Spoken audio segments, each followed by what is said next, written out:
Hi guys, இன்றைக்கி என்ன பார்க்க போகிறோன்னா ஃபிஷ்ஷை வச்சு மீல் பிளான் பண்ண போகிறோம். அது எப்படி பண்ண போகிறோன்னு தான் பார்க்க போகிறீங்க. வாங்க வீட்டுக்குள்ளே போகலாம். காலையில் தான் மதுரை வயல் மீன் மார்க்கெட் போயிருந்தோம். அங்கே பாருங்கள் இவ்வளோ மீன் வாங்கிட்டு வந்தோன்னு. நிறையா வகை மீன்கள் வாங்கிட்டு வந்தோம். மொத்தமாக 600 ஆச்சு. நம்ம இன்றைக்கி சூஸ் பண்ண மீன் எல்லாமே ஒமேகா 3 அண்ட் ப்ரோட்டீன் ரிச்சான ஃபிஷ்ஷு.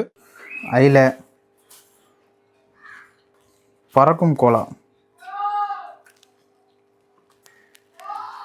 ரெக்கையை விரிச்சிங்கன்னு வச்சுக்கோங்க, செமையாக இருக்கும். இந்த மீன் வந்து பார்த்தீங்கன்னா சீசனல் ஃபிஷ்ஷு, சீசன் டைமில் மட்டும்தான் கிடைக்கும். பார்த்தீங்கன்னா வாங்கி ட்ரை பண்ணிடுங்க. நெத்திலி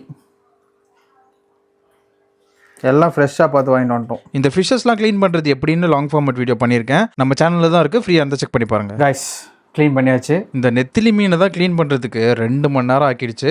மற்ற மீன்லாம் சீக்கிரமாக க்ளீன் பண்ணிட்டேன். இது க்ளீனிங் வீடியோ வந்து நான் ஷார்ட்ஸாகவும் அப்லோட் பண்ணுறேன், அப்புறமா செக் பண்ணி பாருங்கள். சீரகத்தூள் கொஞ்சமாக, மஞ்சள் தூள், இஞ்சி பூண்டு பேஸ்ட், மிளகாய் தூள், பெப்பர், கார்ன்ஃப்ளவர், சால்ட்.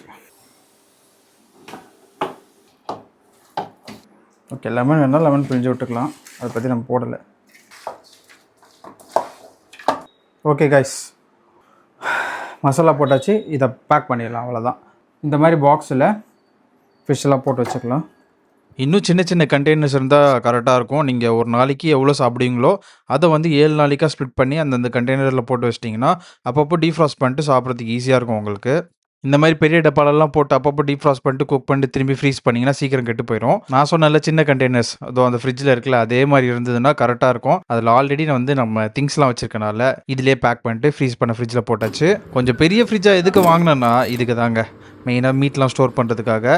பாருங்கள் எந்தளவுக்கு ஃப்ரீஸ் ஆயிருக்கு. இதை ஹெல்த்தியாக குக் பண்ணோன்னா ஒன்று ஸ்டீம் பண்ணிவிடுங்க, இல்லைனா இந்த மாதிரி நான்ஸ்டிக் பேனில் 1 ஸ்பூன் ஆயில் விட்டு அப்படியே ஃப்ரை பண்ணி சாப்பிட்ருங்க. சூப்பராக இருக்கும். அவ்வளோதான் கைஸ்.